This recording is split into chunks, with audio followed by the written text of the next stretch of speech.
Ibu berkata, "Lagi pula kamu tidak punya pekerjaan tetap, jaga saja anak-anak kakakmu." Lalu dia meninggalkan 3 anak kecil tepat di depan pintu apartemenku. Namun, pada saat yang tepat itu, aku sedang berada di atas kapal pesiar mewah yang berlayar melintasi perairan hangat di Asia Tenggara, dan ponselku mulai meledak dengan pesan suara teriakannya. "Cepat kembali ke sini dan urus ini sekarang juga." Nama saya Kartika. Umur saya 30 tahun. Saya seorang desainer grafis lepas dan pembuat konten. Saya menjalankan bisnis saya sendiri, memiliki apartemen sendiri, dan hidup saya berjalan sangat baik. Namun di mata keluarga saya, karena saya bekerja dari rumah dan belum punya suami atau anak, sayalah yang dianggap tidak punya kesibukan apapun. Orang yang dianggap selalu ada, pengasuh gratisan setiap liburan Natal. Tahun ini, mereka bertindak terlalu jauh. Mereka tidak bertanya. Mereka hanya memutuskan bahwa hidup saya bisa dihentikan sementara agar mereka bisa menikmati liburan sempurna tanpa gangguan anak-anak. Apa yang tidak mereka duga adalah bahwa akhirnya sayalah yang menghentikan mereka. Jika Anda pernah diperlakukan sebagai orang yang paling luang di keluarga Anda pasti ingin mendengar bagaimana cerita ini berakhir. Tekan tombol suka jika Anda pernah diharapkan untuk meninggalkan segalanya demi keluarga. Berikan komentar di bawah. Apa yang akan Anda lakukan jika berada di posisi saya? Dan ikuti terus, karena cerita ini akan menjadi gila. Mari kita mulai. Saya masih ingat Natal tepat 2 tahun lalu. Seperti baru kemarin, saat dimana segalanya mulai terasa tak tertahankan. Semuanya dimulai pada tanggal 23 Desember. Saya meninggalkan apartemen saya pagi-pagi, berkendara selama 3 jam melewati kemacetan Jakarta yang biasa, untuk sampai ke rumah ibu di pinggiran kota. Saya membawa tas menginap dan beberapa kado di bagasi. Saat saya melangkah masuk, aroma pinus dari pohon buatan menyambut saya, tetapi permintaan langsung juga menyusul. Ibu mendongak dari sofa dan berkata, "Kartika, kamu datang tepat waktu. Pohonnya baru setengah jadi, dan ibu sangat butuh bantuanmu memasang lampu. Kabelnya kusut lagi." Saya menghabiskan sepanjang sore untuk itu, mengurai untaian lampu, mencoba bola lampu yang mati, melilitkannya secara merata di sekitar dahan. Ibu duduk di dekatnya dengan ponselnya. Sesekali menyuruh saya menggeser bagian lampu ke atas atau ke bawah. Setelah lampu menyala, saya memasang hiasan satu persatu. Bola-bola kaca, warisan keluarga, dan gantungan buatan tangan anak-anak dari tahun-tahun sebelumnya. Saya merapikan dahan-dahannya, menyesuaikan bintang di puncak sampai tegak lurus. Kemudian datanglah bagian kado. Ibu punya tumpukan kado yang menunggu di bawah pohon, tetapi beberapa masih perlu dibungkus. Dia menyerahkan kertas kado, isolasi, dan pita kepada saya. Saya duduk di lantai selama berjam-jam mengukur, memotong, melipat sudut, dan mengikat pita dengan rapi. Jari-jari saya menjadi lengket karena isolasi, dan lutut saya pegal karena lantai yang keras. Tetapi saya terus lanjut, karena tumpukannya seolah tak ada habisnya. Saya juga menyiapkan makanan untuk besok, memotong sayuran, membumbui daging sapi, menyiapkan bahan-bahan agar semuanya siap. Pratama dan Laras tiba pada pagi malam Natal bersama Alia, yang berusia 4 tahun, dan Eko, yang berusia 2 tahun. Anak-anak itu menyerbu masuk melalui pintu dengan penuh energi, berteriak tentang hadiah. Saya membantu membawakan koper-koper mereka yang penuh sesak, tas popok, tempat tidur lipat, dan mainan yang tidak bisa mereka tinggalkan. Ibu memeluk mereka semua, lalu menoleh ke arah saya. "Kartika, kamu berbakat menjaga anak-anak. Bisa tolong jaga mereka selagi kami selesai bersiap-siap?" Permintaan itu berlangsung sepanjang hari. Sementara ibu, Pratama, dan Laras bersantai di dekat ruang tengah dengan cangkir coklat panas, mengobrol dan tertawa tentang pekerjaan dan kenangan lama, saya tetap bersama anak-anak. Alia ingin setiap kado dibuka segera, merobek kertas di mana-mana. Eko tertatih-tatih memasukkan segala sesuatu ke dalam mulutnya. Saya memunguti sobekan bungkus kado, terus-menerus melipatnya agar tidak ada yang tersedak. Ketika Alia mendapat set boneka baru, dia bersikeras ingin bermain saat itu juga. Jadi saya duduk di lantai menyusunnya bersamanya. Eko mulai rewel di tengah pagi karena kelelahan. Jadi saya menggendongnya berkeliling, menimangnya sampai dia tenang. Makan siang tiba, dan saya menyiapkan piring terpisah untuk anak-anak. Porsi kecil yang dipotong-potong kecil agar tidak tersedak. Saya menyuapi Eko di kursi tingginya, sementara Alia makan di meja kecil. Orang dewasa makan di meja makan dengan piring penuh dan gelas sirup yang terus diisi ulang. Saya menyambar suapan makanan saya sendiri di sela-sela menyeka mulut dan membersihkan tumpahan. Sore harinya berlanjut dengan cara yang sama. Ganti popok, waktu camilan, lebih banyak bermain. Eko mengucek matanya lebih awal. Terlalu lelah karena kegirangan. Jadi saya menimangnya di kamar tamu, bernyanyi pelan sampai dia tertidur. Alia ingin dibacakan cerita berulang-ulang. Ruang tamu dipenuhi aroma kue kering yang sedang dipanggang, tetapi saya hanya bisa menghirupnya dari jauh sambil mengejar anak-anak. Kemudian malam tiba, dan momen yang paling menyakitkan terjadi. Lampu pohon menyala penuh. Semua orang mengenakan piyama yang seragam. Ibu bertepuk tangan dengan gembira. Oke, waktunya foto keluarga. Semuanya di depan pohon, cepat! Ayo ambil foto yang bagus sebelum anak-anak mengantuk. Pratama mengangkat Alia ke bahunya. Laras berdiri di sampingnya, merangkul pinggang ibu. Mereka mengatur posisi dengan sempurna, tersenyum lebar. Saya berada di seberang ruangan di sofa, menggendong Eko yang baru saja tertidur lagi setelah bangun dengan rewel. Berat, badannya yang hangat menekan dada saya. Napasnya teratur. Saya tidak ingin mengganggunya. Jadi saya tetap diam, mengira saya akan menyelinap masuk begitu timer dipasang atau seseorang memanggil saya. Tapi tidak ada yang memanggil. Ibu meletakkan ponsel di atas rak, menekan timer, dan bergegas kembali ke posisi. Senyum, lampu kilat menyala. Mereka memeriksanya, tertawa. Satu lagi, kilat lain, lalu satu lagi untuk memastikan. Pratama berkata, yang ini bagus banget. Laras menambahkan, yah, ambil sebelum Alia mulai gelisah. Tidak ada satupun lirikan ke arah saya. Tidak ada, Kartika, ayo gabung. Tidak ada, tunggu sebentar untuk Kartika. Hanya kegembiraan atas foto yang sudah mereka ambil. Saya duduk di sana di sudut yang redup, sambil memeluk anak yang sedang tidur. Menatap kelompok yang saya mungkinkan ada di sana. Anak-anak yang tenang, lantai yang bersih, pengaturan yang sempurna, dan saya sama sekali tidak ada di dalamnya. Kemudian setelah anak-anak akhirnya tidur, dan orang dewasa pindah ke ruang belakang untuk menonton film dan minum-minum lagi, saya memanaskan sisa makanan di microwave. Dagingnya sudah kering, lauknya sudah dingin. Saya makan sambil berdiri di meja dapur, garpu di satu tangan, menggulir ponsel dengan tangan lainnya untuk menghindari kesunyian. Beberapa minggu kemudian, ibu mengunggah foto pilihan itu di grup WhatsApp keluarga. Versi cetak besarnya sekarang dibingkai dan digantung tepat di atas kredensa di ruang tamunya. Semua orang tampak bersinar, lengan saling bertautan, pohon berkilauan di belakang mereka.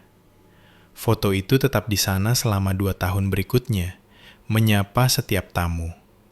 Kenangan Natal keluarga yang sempurna. Hanya saja saya tidak ada di dalamnya. Malam itu, makan makanan dingin sendirian, sementara tawa mereka terdengar dari ruangan lain, rasa sakitnya terasa berbeda. Itu bukan sekedar rasa lelah lagi. Itu adalah kesadaran yang jelas dan tajam bahwa dalam gambaran mereka, baik secara harfiah maupun kiasan, saya sama sekali tidak dianggap. Telepon itu datang pada sore hari di akhir November, saat saya sedang asik mengedit file untuk klien besar. Saya berada di meja kerja di apartemen, dikelilingi oleh 2 monitor, palet warna, dan lapisan terbuka yang bertumpuk di Photoshop. Proyek ini adalah rebranding untuk perusahaan rintisan teknologi. Taruhannya tinggi, bayarannya besar, dan tenggat waktunya tepat setelah tahun baru. Ponsel saya bergetar di atas meja kayu. Ibu. Saya mematikan musik di headphone dan menjawab, menyalakan speaker agar tangan saya bebas. "Halo Bu," kata saya, mengklik simpan pada versi terbaru. "Kartika, putri Ibu." Suaranya hangat, hampir bernada seperti lagu. Nada yang dia gunakan saat akan berbagi berita menarik. "Bagaimana kabarmu? Sibuk seperti biasa?" Kami bertukar basa-basi biasa. Dia bertanya tentang cuaca di kota. Saya bertanya tentang klub berkebunnya. Kemudian dia mulai masuk ke intinya. "Jadi, Ibu sudah memikirkan tentang Natal tahun ini." Pratama dan Laras benar-benar kelelahan. Dia bekerja lembur di kantor hukumnya, dan dengan 3 anak di bawah 7 tahun, mereka hampir tidak punya waktu untuk bernapas. Saya terus bekerja, menarik bentuk vektor ke tempatnya. "Ya, itu berat. 3 anak memang bukan main-main, kan?" Dia berkata, seolah-olah saya baru saja mendukung rencananya. "Itu sebabnya Ibu punya ide sempurna. Mereka layak mendapatkan istirahat yang nyata. Hanya orang dewasa saja.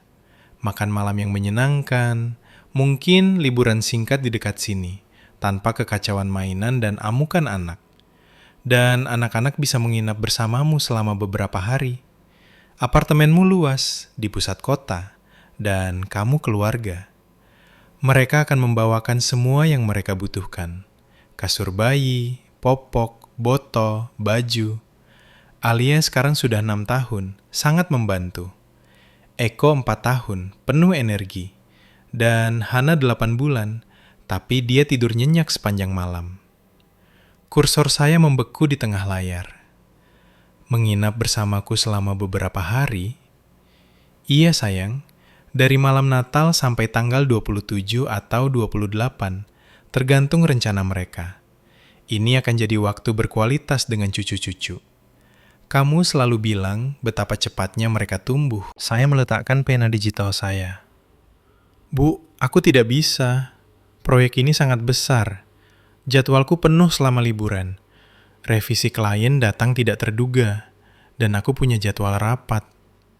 Keheningan sesaat, lalu suaranya tetap lembut.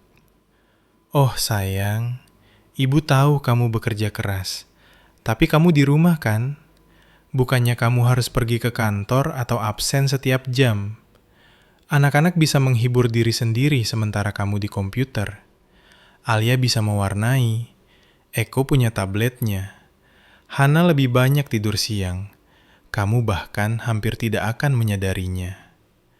"Aku akan merasakannya, Bu," kata saya, mencoba menjaga nada bicara tetap tenang. Bayi butuh makan, ganti popok, dan ditenangkan terus-menerus. Dan 2 kakaknya butuh perhatian, makanan, mandi. Itu pekerjaan penuh waktu. Aku tidak bisa membagi fokus seperti itu dan memberikan hasil kerja profesional. Dia mengeluarkan suara seolah memahami. "Ibu mengerti. Ibu benar-benar mengerti. Tapi pikirkanlah kakakmu. Dialah yang menanggung cicilan keluarga, biaya penitipan anak, asuransi kesehatan untuk 5 orang. Tekanan nyata setiap hari. Tenggat waktumu memang penting, tapi fleksibel. Kamu mengatur jam kerjamu sendiri. Membantu mereka akan sangat berarti bagi mereka." "Bu, jam kerjaku fleksibel, tapi pekerjaannya tidak opsional. Jika aku tertinggal, aku kehilangan klien. Ini bukan hobi." "Tentu saja bukan hobi," katanya cepat, menenangkan lagi. "Kamu berbakat, kita semua tahu itu. Tapi mari bersikap realistis. Anak-anak memujamu. Alia membicarakan Tante Kartika terus. Ini akan menjadi kenangan bagi mereka dan bagimu. Tidakkah kamu menginginkan kedekatan itu?" Saya memijat pelipis saya. Aku ingin melihat mereka, tapi tidak dengan mengorbankan bisnisku. Mungkin kunjungan sehari, atau aku bisa datang ke rumah ibu. Itu tidak akan memberikan Pratama dan Laras istirahat yang mereka butuhkan. Jawabnya lancar. Mereka sudah menantikan waktu khusus orang dewasa. Ibu hanya menyarankanmu karena ibu tahu kamu akan mengerti. Keluarga saling membantu. Percakapan berlanjut. Setiap keberatan yang saya ajukan, dia balas dengan lapisan alasan lembut lainnya. Bagaimana anak-anak akan kecewa jika rencana berubah? Bagaimana Pratama sudah mulai mencari reservasi? Bagaimana apartemen saya sempurna, lingkungan tenang, kamar tidur ekstra? Bagaimana saya berada di posisi terbaik untuk membantu karena hidup saya kurang rumit? Ketika saya mendesak lebih keras, "Bu, aku serius bilang tidak." Nadanya tetap tenang, hampir kecewa. "Kartika, tolong jangan persulit ini. Ibu sudah bilang pada Pratama kalau kamu sangat senang tentang ini. Dia lega sebenarnya. Lara sudah sangat kewalahan. Kamu tidak ingin mengecewakan mereka di menit-menit terakhir, kan? Ibu hanya ingin semua orang bahagia." "Bahagia untuk semua orang kecuali aku sepertinya." "Nah, itu tidak adil," katanya lembut. "Ibu menyayangimu sama besarnya. Ini tentang keseimbangan. Kakakmu punya beban nyata. Kamu bebas membantu dengan cara yang dia tidak bisa. Itu saja." Saya merasakan berat yang sudah tidak asing lagi menetap dalam diri saya. Rasa bersalah bercampur dengan frustrasi. Dia tidak pernah berteriak, tidak pernah menghina secara langsung. Hanya tetesan implikasi yang stabil bahwa pekerjaan saya tidak sah. Waktu saya kurang berharga. Penolakan saya egois. Akhirnya, saat saya mencari cara lain untuk berdiri teguh, dia menutupnya. "Lagi pula, sudah diputuskan. Ibu akan beritahu Pratama kalau tanggalnya oke. Anak-anak akan sangat senang. Sayang kamu. Sampai bicara lagi, Kartika." Klik. Sambungan mati. Saya duduk menatap layar. Jantung berdegup kencang. File desain menjadi kabur di depan saya. Kemarahan melonjak lebih dulu. Panas. Tajam. Kemudian muncul rasa tidak berdaya. Perasaan yang sama dari 2 tahun lalu, ketika saya bahkan tidak dianggap layak untuk ditunggu dalam sebuah foto. Dia tidak mendengarkan. Sama sekali tidak pernah. Dia memutuskan, memberitahu, dan menutup telepon sebelum saya bisa membalas dengan semestinya. Dan dengan memberitahu Pratama bahwa saya sudah setuju, dia telah mengatur segalanya. Sekarang, menolak akan membuat saya menjadi penjahat bagi semua orang. Saya menutup laptop perlahan. Proyek itu bisa menunggu beberapa menit. Pikiran saya berlari memikirkan dampaknya. Beberapa hari sendirian dengan 3 anak kecil, tanpa bantuan, tanpa pelarian. Bisnis saya tertunda selama musim puncak. Semakin saya memikirkannya, semakin jelas jadinya. Ini bukan tentang anak-anak merindukan saya. Ini tentang kenyamanan. Kenyamanan saya, atau ketiadaannya, tidak pernah diperhitungkan. Menjelang malam, kemarahan telah mengeras menjadi sesuatu yang tegas. Saya tidak akan membiarkan ini terjadi lagi. Setelah menutup telepon, saya berbaring di tempat tidur menatap langit-langit. Tidak bisa tidur. Dan baru beberapa hari kemudian, saya akhirnya memeriksa email dan grup keluarga. Malam itu, pikiran berpacu di kepala saya tanpa henti. Saya meninjau setiap bagian dari percakapan itu. Bagaimana ibu menepis kekhawatiran saya dengan begitu lancar, membuat keberatan saya terdengar tidak masuk akal.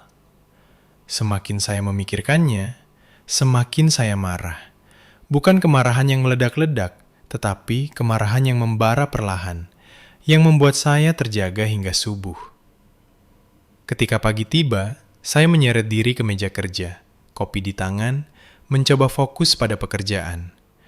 Namun setiap notifikasi atau pikiran liar menarik saya kembali ke telepon itu. Hari berikutnya serupa. Saya berhasil membalas beberapa email, tetapi produktivitas saya rendah. Saya mendapati diri saya menatap ponsel, tergoda untuk menelpon ibu dan menjelaskan semuanya. Memberitahu dia betapa salahnya ini. Tapi saya tahu polanya. Dia akan mendengarkan dengan tenang, lalu mengalihkan pembicaraan dengan pertanyaan tentang mengapa saya tidak bisa membantu, atau pengingat tentang betapa Pratama sangat membutuhkan ini. Menjelang sore, keraguan merayap masuk. Apakah saya terlalu sensitif? Keluarga saling membantu, kan? Mungkin saya bisa melakukannya, menyelipkan anak-anak di sela-sela tenggat waktu. Pada malam kedua, tidur saya bahkan lebih buruk. Saya berguling-guling, membayangkan skenarionya. Anak-anak tiba, kekacauan di apartemen saya, telepon klien yang terlewat, bayi menangis saat saya sedang rapat video. Manipulasi terasa lebih jelas dalam kegelapan. Bagaimana dia tidak pernah langsung menghina, tetapi mengisyaratkan bahwa hidup saya kurang menuntut, kurang layak dilindungi. Perasaan terjebak tumbuh semakin berat. Pada hari ketiga, rasa frustrasi menang. Saya butuh bukti bahwa saya tidak hanya membayangkannya. Saya membuka email grup keluarga, sesuatu yang jarang saya periksa secara mendalam. Menggulir ke belakang, di sanalah ada pesan dari ibu, bertanggal sehari setelah panggilan kami.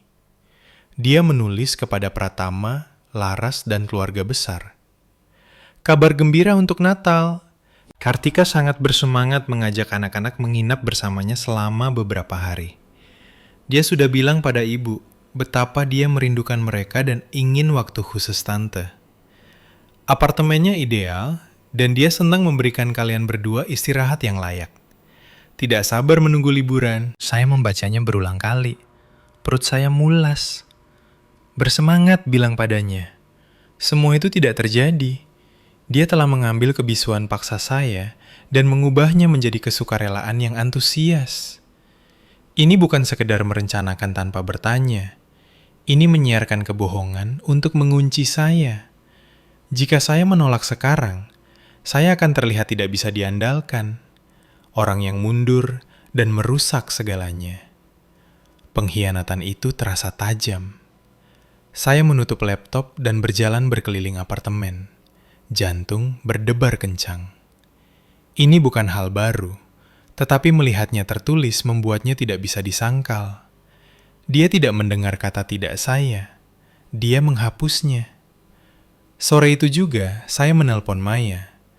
Dia adalah sahabat terdekat saya, orang yang mampu memotong omong kosong dengan logika yang jernih. Saya menceritakan percakapan itu kata demi kata, lalu membacakan email itu kepadanya. Dia diam pada awalnya, lalu berkata, "Ini manipulasi buku teks, Kartika. Dia tidak menghormati batasanmu." Dia menghilangkannya dan menulis ulang ceritanya. Jadi, kamu adalah pahlawan dalam versinya, tetapi jadi penjahat jika kamu keberatan. Kami berbicara lama sekali. Maya menunjukkan polanya, merendahkan karir saya dengan menyebutnya fleksibel, meninggikan stres Pratama sebagai satu-satunya yang sah, menggunakan anak-anak sebagai pengaruh emosional. Email itu adalah asuransi, kata Maya. Sekarang seluruh keluarga berpikir kamu sudah setuju. Mundur sekarang membuatmu jadi orang jahat. Kemudian dia menjadi praktis. Kasus terburuk, dan jangan biarkan ini terjadi, jika kamu tidak ada di rumah saat mereka datang, dan mereka meninggalkan bayi 8 bulan di luar, meskipun sebentar. Itu penelantaran anak. Layanan anak, laporan polisi, kekacauan hukum. Di negara ini, itu serius. Jangan biarkan mereka menempatkanmu di posisi di mana kamu bingung atau bertanggung jawab. Peringatannya sangat mengena. Saya terlalu fokus pada sisi emosional. Saya belum mempertimbangkan risiko praktisnya. Maya tidak berhenti di situ. Kamu membiarkan ini terjadi sebelumnya karena kamu baik hati. Tapi kebaikan tanpa batasan hanyalah menyenangkan orang lain. Ini batasnya, Kartika. Tarik sekarang dengan tegas, atau batas itu akan terus bergeser. Saya berterima kasih padanya. menutup telepon, dan merenungkannya. Sarannya bergema, tetapi bertindak berdasarkan itu terasa besar. Potensi keretakan keluarga, tuduhan egois. Selama beberapa hari berikutnya, saya bimbang. Saya menyusun draft pesan kepada ibu yang menjelaskan mengapa saya tidak bisa, lalu menghapusnya, takut akan tanggapannya. Pekerjaan menumpuk saat gangguan gagal. Saya bahkan mencari pengasuh harian di internet, bertanya-tanya apakah kompromi mungkin dilakukan. Namun, setiap kali kata-kata Maya menarik saya kembali. Ini bukan kompromi. Ini menyerah. Menjelang tengah minggu, kejelasan datang. Di suatu malam yang tenang, saya sedang menggulir situs perjalanan, bermimpi untuk melarikan diri, ketika sebuah iklan kapal pesiar muncul. Rute pelayaran ke Singapura dan Thailand, pelabuhan hangat, pelayaran mewah all inclusive, tepat sebelum tanggal penitipan anak. Opsi pelancong Solo tanpa pertanyaan. Ide itu memicu sesuatu yang menantang. Bukan hanya berkata tidak, tapi menghilangkan diri saya sepenuhnya. Saya meneliti detail jadwal perjalanan dengan pemberhentian di tempat-tempat cerah, fasilitas di atas kapal, ulasan dari tamu Solo. Biayanya cukup besar, jutaan yang telah saya tabung untuk hal-hal lain, tetapi rasanya sepadan. Larut malam itu, saya memesannya. Kabin dengan balkon, termasuk makan, tamasya opsional. Email konfirmasi tiba dan adrenalin pun memuncak. Ini nyata. Minggu-minggu setelahnya berlalu dalam aksi rahasia. Pertama, kunci-kunci. Saya memanggil tukang kunci untuk layanan hari berikutnya. Grendel dan pegangan pintu baru dipasang di seluruh apartemen. Tidak ada salinan kunci yang dibuat untuk siapapun. Kemudian kamera. Saya memesan 1 set lengkap secara online. Bel pintu dengan pandangan luas, sensor gerak di aula. Penyiapan aplikasi mudah untuk akses jarak jauh. Pemasangan memakan waktu sore hari. Pengujian menunjukkan tayangan yang jelas dari mana saja. Untuk menghindari kecurigaan, saya menjaga komunikasi tetap ringan. Pesan ke ibu seperti, "Semua sudah siap di sini," atau "Semangat buat ketemu anak-anak," dengan emoji. Dia membalas dengan gembira, mengirim daftar alergi dan jadwal. Saya mengangguk secara digital sambil mengepak koper saya yang sebenarnya pakaian ringan, tabir surya, novel, tidak ada yang berhubungan dengan anak. Dalam hal pekerjaan, saya berusaha keras untuk menyelesaikan semuanya. Menyelesaikan proyek yang tertunda lebih awal, mengatur balasan otomatis yang menjelaskan ketersediaan terbatas untuk waktu keluarga, memberitahu klien utama tentang periode offline singkat. Semuanya ditutup secara profesional. Saat tanggal keberangkatan mendekat, rasa gugup bercampur dengan kegembiraan. Tidak ada lagi keraguan. Rencananya sudah terkunci, sama seperti pintu-pintu saya. Suatu pagi buta, di tengah pelayaran, saya sedang duduk di dek menyeruput kopi ketika ponsel saya mulai bergetar tanpa henti dengan peringatan kamera. Saya sudah berada di kapal selama beberapa hari. Sudah terbiasa dengan ritme matahari yang hangat, pemandangan laut, dan 0 kewajiban. Sarapan prasmanan, membaca di pinggir kolam renang, pertunjukan malam hari. Itu adalah jenis ketenangan yang tidak saya sangka saya butuhkan begitu besar. Ponsel saya dalam mode jangan ganggu, kecuali untuk notifikasi kamera, untuk berjaga-jaga. Peringatan itu datang bertubi-tubi. Gerakan terdeteksi, bel pintu ditekan berulang kali. Saya membuka aplikasi, jantung mulai berdetak kencang. Tayangan langsung dimuat. 2 mobil berhenti di depan gedung apartemen saya. Mobil ibu dan mobil Pratama. Itu adalah hari yang mereka rencanakan untuk menurunkan anak-anak. Saya memperbesar gambar. Ibu keluar lebih dulu, dibalut jaket tebal karena sedang musim hujan, mengarahkan Pratama saat dia menurunkan koper dari bagasi. Koper besar, tas-tas, stroller, kantong mainan, dan perlengkapan. Laras muncul dari sisi penumpang, mendekap bayi Hana erat-erat karena angin kencang, sementara Alia dan Eko melompat keluar, Awalnya bersemangat, menunjuk ke gedung saya. Mereka mendekati pintu. Ibu menekan bel pintu berulang kali. Tidak ada jawaban. Pratama mengetuk keras, lalu menggedor dengan tinjunya. "Kartika, buka pintunya, kami sudah sampai." Suara ibu terdengar melalui mikrofon. Alia menarik-narik baju Laras, menanyakan sesuatu yang tidak bisa saya dengar. Menit-menit berlalu. Mereka membunyikan bel lagi, mengetuk lebih keras. Ponsel dikeluarkan.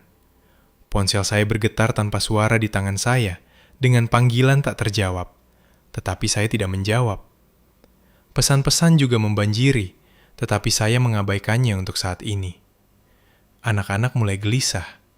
Eko merengek kedinginan, menghentakkan kakinya. Alia memeluk dirinya sendiri, napasnya terlihat di udara pagi yang dingin. Hana mulai rewel di pelukan Laras. Tangisan pelan mulai terdengar. Laras menimangnya, tampak khawatir, menarik selimut lebih rapat. Pratama mondar-mandir di teras. Wajahnya memerah. Dia tahu kita datang jam 10. Di mana dia? Ibu mencoba pegangan pintu. Terkunci, tentu saja. Dia merogoh tasnya mencari sesuatu. Mungkin kunci lama. Tapi tidak berhasil.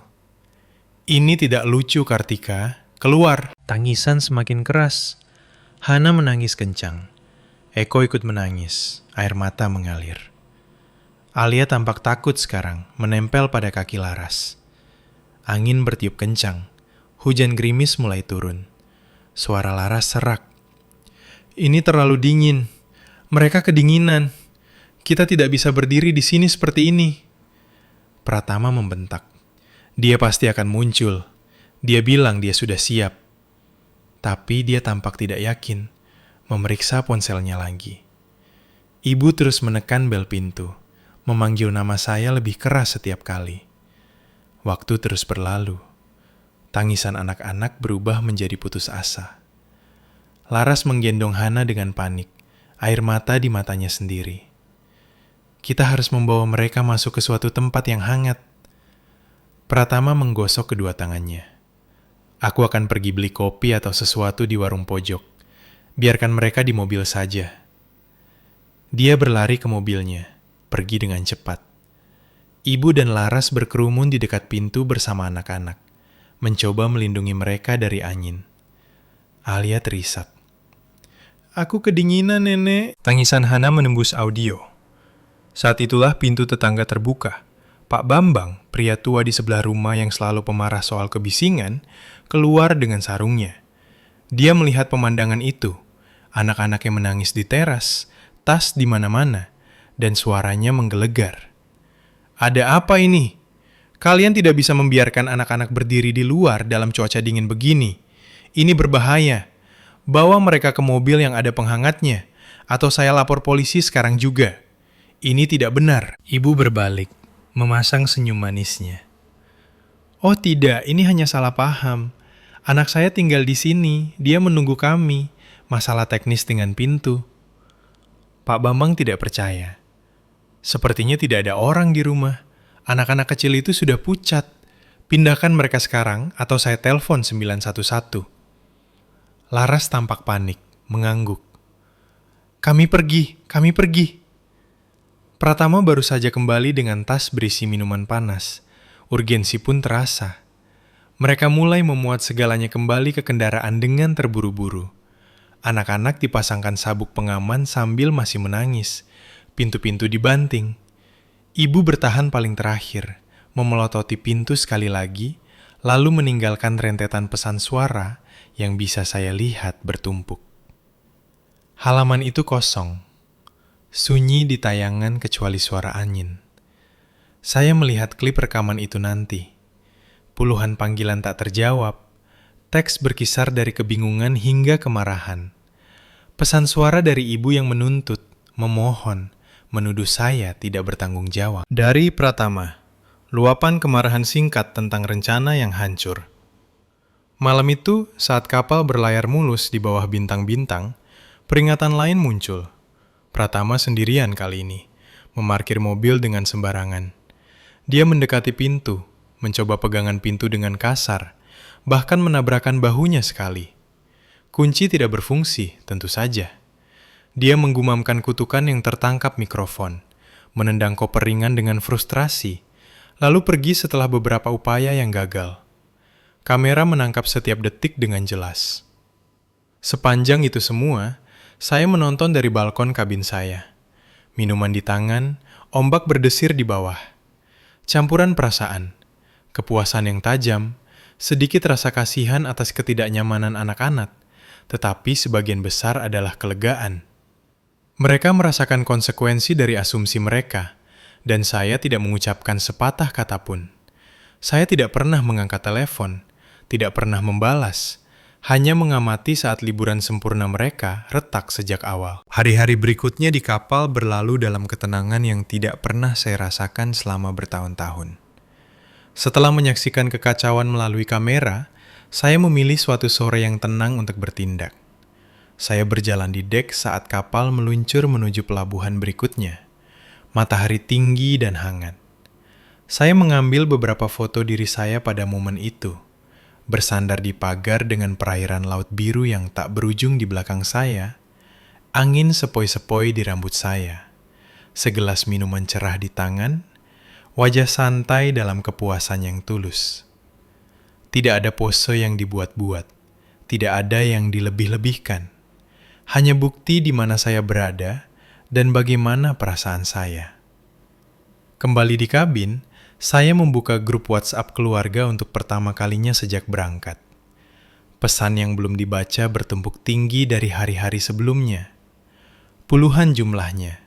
Stempel waktu menunjukkan rasa frustrasi yang memuncak.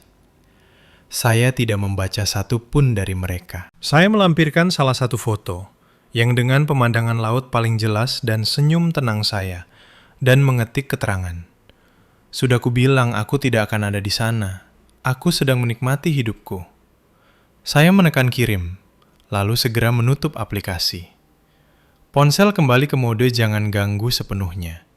Apapun ledakan yang menyusul, itu tetap tertahan di chat itu, jauh dari saya. Dari pembaruan yang masuk kemudian, dampaknya di rumah terasa cepat dan tuntas. Setiap rencana orang dewasa yang disusun dengan cermat, reservasi makan malam-malam Natal yang mewah, perjalanan sehari tanpa popok atau amukan, malam yang tenang yang mereka harapkan, lenyap seketika. Dengan 3 anak yang bingung dan tumpukan barang bawaan, mereka tidak punya pilihan lain kecuali berbalik arah dan menuju ke apartemen kecil milik ibu. Perjalanan itu menyedihkan. Anak-anak masih kesal karena kedinginan dan kebingungan, menanyakan pertanyaan berulang yang tidak bisa dijawab oleh siapapun dengan memuaskan. Sesampainya di tempat ibu, realitas ruang yang sempit terasa sangat berat. 2 kamar tidur, barang antik yang rapuh di setiap sudut. Lorong-lorong sempit, tidak ada yang disiapkan untuk balita, anak prasekolah, dan bayi yang rangkak. Tempat tidur lipat bayi hampir tidak muat di ruang tamu, menghalangi jalan. Mainan tumpah dari tas, popok menumpuk di sudut-sudut, botol-botol berjajar di meja dapur. Emosi cepat meledak. Pratama menuduh ibu salah menilai situasi, bersikeras bahwa ibu telah meyakinkan semua orang bahwa saya sepenuhnya setuju. Laras mengeluh tentang kurangnya perlengkapan. Tidak ada stok makanan bayi yang layak, tidak ada kursi makan bayi, kekhawatiran konstan tentang Hana yang meraih barang-barang pecah belah. Ibu kembali membela niat baiknya, menyalahkan ketidakhadiran saya yang tiba-tiba sebagai penyebab hancurnya segalanya. Suara meninggi tentang siapa yang seharusnya mengonfirmasi lebih teliti, siapa yang berasumsi terlalu banyak. Anak-anak terpengaruh oleh ketegangan itu. Tangisan bergema lebih lama di malam hari. Pengaturan tidur menjadi seadanya. Kasur tiup di lantai ruang tamu, kain yang disampirkan untuk privasi.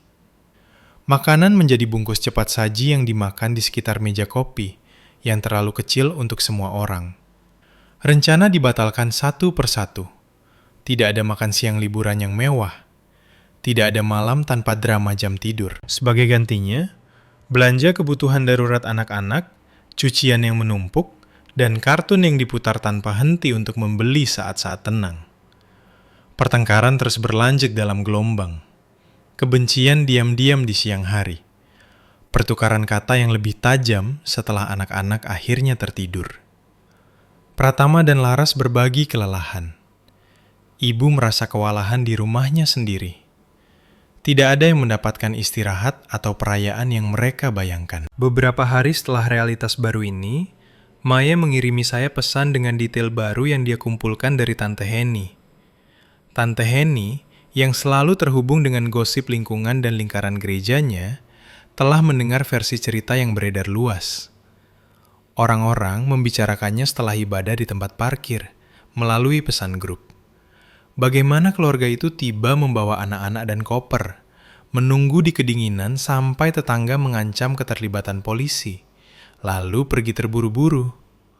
Spekulasi bercampur dengan simpati untuk anak-anak, tetapi juga penilaian diam-diam tentang perencanaan mereka. Undangan ke acara-acara biasa ibu mulai berkurang. Sebutan di klub buku bergeser. Pertemuan kopi mengecualikannya tanpa penjelasan. Dia menjadi orang yang memiliki masalah keluarga. Senyum sopan menyembunyikan jarak. Tante Henny juga menyebut Pratama dan Laras. Tekanan finansial mendadak dari hari kerja yang dibatalkan, dan biaya penitipan anak tambahan menumpuk pada tekanan yang sudah ada. Argumen yang dimulai selama liburan tetap ada, berubah menjadi pembicaraan yang lebih besar tentang peran dan dukungan. Mereka berpisah sementara. Laras pindah kembali bersama anak-anak ke rumah orang tuanya untuk menenangkan diri. Pratama tetap tinggal di rumah mereka.